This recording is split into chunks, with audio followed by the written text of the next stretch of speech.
মাজিদকে খতম দিত, ভণ্ড, প্রতারক, বদমাস। তোমাকে এক পায়ে দাঁড়িয়ে কোরআন পড়লে বেশি নাকি হয়? কোথায় পেয়েছো তুমি কথা? সমাজে আসে না নাই? একজন বক্তা বক্তব্য দিচ্ছে, হাসান বাসরি নাম শুনেছেন? বিখ্যাত তাবেঈ ছিল, সে বুখারীর রাবি, সে মুসলিমের রাবি, বিখ্যাত। যে কোনো কুতুবে সিত্তার গ্রন্থ উঠে দেখেন, হাসান বাসরির নাম সনদের মধ্যে পেয়ে যাবেন। 114 হিজরিতে মৃত্যুবরণ করে হাসান বাসরি। তা হাসান বাসরি এমনি তিনি জুহুদের উপরে বেশিরভাগ হাদিসগুলো বেশি পাওয়া যেত, মানে দুনিয়াদার না, মানে সব সময় আল্লাহ মুখী, সব সময়। আর একজন মহিলা ছিল, তার নাম হচ্ছে রাবিয়া বাসরি, নাম শুনেন নাই? রাবিয়া বাসরি। তো রাবিয়া বাসরি ইনিও একজন মহিলা, অনেক বড় আল্লাহর ওলি। তার দুজনের মুরিদ আছে, বক্তা ওয়াজ করছে। কে বলেন তো ভাইজান?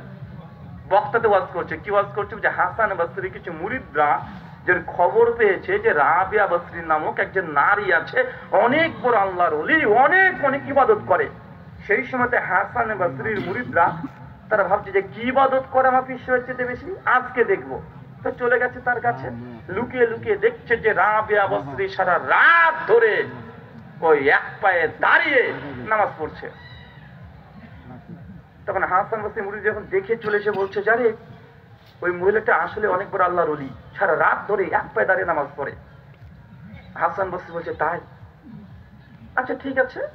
এখন হাসান বাসরি করেছে কি, পরের দিন উনি করেছেন শীতের সময়, কোন কোন শীত, ঠান্ডা, ও বাড়ির ছাদের উপরে মানে টিনের উপরে দাঁড়িয়ে ও নামাজ পড়তে শুরু করে দিয়েছে। আর রাবিয়া বাসরি ভক্তরা মুরিদ মানে বলদরা এসে বলছে যে এই হাসান বাসরির নাম অনেক শুনেছি, অনেক বড় নাকি পীর, আমার পীর মায়ের চাইতে বড় পীর, তো এ লোকটা কি ইবাদত করে একটু আমি দেখে আসি। তো তাদের দল যখন এসেছে দেখছে হাসান বাসরি একজন ছাদের উপরে মানে টিনের উপরে, মানে সেই সময় যা ছিল খ্যাট যা ছিল তার উপরে দাঁড়িয়ে গভীর রাত্রে সারা রাত কুয়াশাচ্ছন্ন ও নামাজ পড়ছে। এই যে বুজুর্গ, কি বলেন তো ভাইজান? এই যে বুজুর্গ মানে এটা হচ্ছে অলিত্বের পরিচয়। অলি যে কি এটা মানুষকে বুঝাচ্ছে বক্তা। ওই যে তারপরে হাসান বাসরিকে দেখে রাবিয়া বাসরিকে কাছে গিয়ে বলে দিয়েছে তার ভক্ত, তার মুরিদ, যে মা দেখো এই লোকটা এই ইবাদত করে, তার জন্যই তার ভক্ত দিন দিন বেড়ে চলে যাচ্ছে। রাবিয়া বাসরি করেছে কি, সঙ্গে সঙ্গে ও তখন চলে গেছে আর এক কাজ। সর্বশেষ দেখা যাচ্ছে হাসান বাসরি তিনি ভেজা পানির মধ্যে মাটিতে সিজদা দিচ্ছে ঠান্ডার সময়তে। রাবিয়া বাসরি যখন শুনেছে, ও চলে গেছে একদম পুকুরের মধ্যে নেমে পড়েছে। পুকুরের মধ্যে নেমে গলা পর্যন্ত দাঁড়িয়ে, ঠান্ডা কনকনে শীত, ওর মধ্যে দাঁড়িয়ে নামাজ পড়ছে। এটা হচ্ছে ওয়াজ। এটা কি বলেন তো ভাইজান? এটা হচ্ছে পীর সাহেবের ওয়াজ। পীর সাহেব বুঝাচ্ছে যে ওলি কাকে বলে। হ্যাঁ, কোরআনের আয়াত, আমিলাতু নাসিবা, ইবাদত করে করে মানুষ ক্লান্ত করে শান্ত হয়ে যাবে, তাসলা নারুন হামিয়া, আমি আল্লাহ তারপরেও তাকে ধরে জাহান্নামে নিক্ষেপ করবো। ওই যে হুজুর বলেছে আমার ইমাম এত বড় ইমাম, তুমি জানো কোন ইমামের বিরুদ্ধে তুমি কথা বলছো? যে ইমাম ঈশার নামাজে অজু করতো, ফজর পর্যন্ত অজু ভাঙতো না, ফজর মতো নামাজ পড়তো। এই যে বুজুর্গি, এটা কি বলেন তো ভাইজান? মানে এশাতে অজু করে ঢুকেছে, ফজর পর্যন্ত এক অজুতেই গোটা ফজর মতো চালিয়ে দিয়েছে। ভাই এই আলোচনা আছে না? বুজুর্গি দেখাচ্ছে না? সারা রাত নাকি নামাজ পড়েছে, অজুই ভাঙে না। আমার প্রশ্ন, তাহাজ্জুদ কাকে বলে বলেন তো ভাইজান? জি,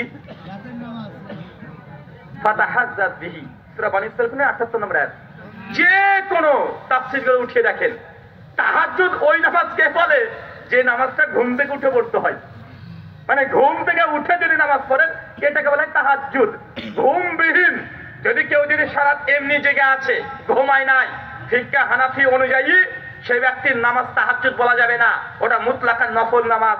এখন আমার সাদা মনে সাদা প্রশ্ন, চিন্তা করে দেখেন, যাকে প্রমাণ করার চেষ্টা করছে যে কত বড় বুজুর্গ, এক ওজুতে এশা টু ফজর, কিন্তু এশা টু ফজর যদি পড়তে হয় তার মানে বোঝা যাচ্ছে যে আপনার ইমাম সাহেব তাহাজ্জুদের নামাজ পড়ে নাই, নফল নামাজ পড়েছে। মানে অজু টিকা থেকে তাহাজ্জুদ ছুটে গেছে। কথা বুঝতে পারলেন ভাইজান? মানে অজু দেখা যাচ্ছে যে আমার পীর সাহেব, আমার ইমাম সাহেব এত বড় ওলি যে অজুই ভাঙতো না, 40 বছর অজু এক অজুতে একদম চালিয়ে দিয়েছে এশা টু ফজর পর্যন্ত। কিন্তু এই অজু টিকাতে গিয়ে ভাই কি ছুটেছে বলেন তো ভাইজান? তাহাজ্জুদ ছুটে গেছে কেন? আর তাহাজ্জুদের জন্য ঘুম থেকে উঠতে হবে। এখন যদি বলে না ঘুম থেকে উঠে তাহাজ্জুদ করেছে, যদি তাহাজ্জুদের দাবির করা হয়, তাহলে বলতে হবে মানুষ আবার ঘুমালে অজু থাকে নাকি? বুঝতে পারলেন না মনে হয়। এখন কেউ যদি ঘুমিয়ে যায় বা তার অজু থাকবে না অজু বাতিল হবে? কেউ যদি ঘুমিয়ে পড়ে তার তো অজুই থাকবে না। এখন একদিকে বুজুর্গি দেখাতে গিয়ে আর একদিকে বেরিয়ে গেছে। এখন তাই না ভাই বলেন তো, স্ত্রীর হক আছে না নাই?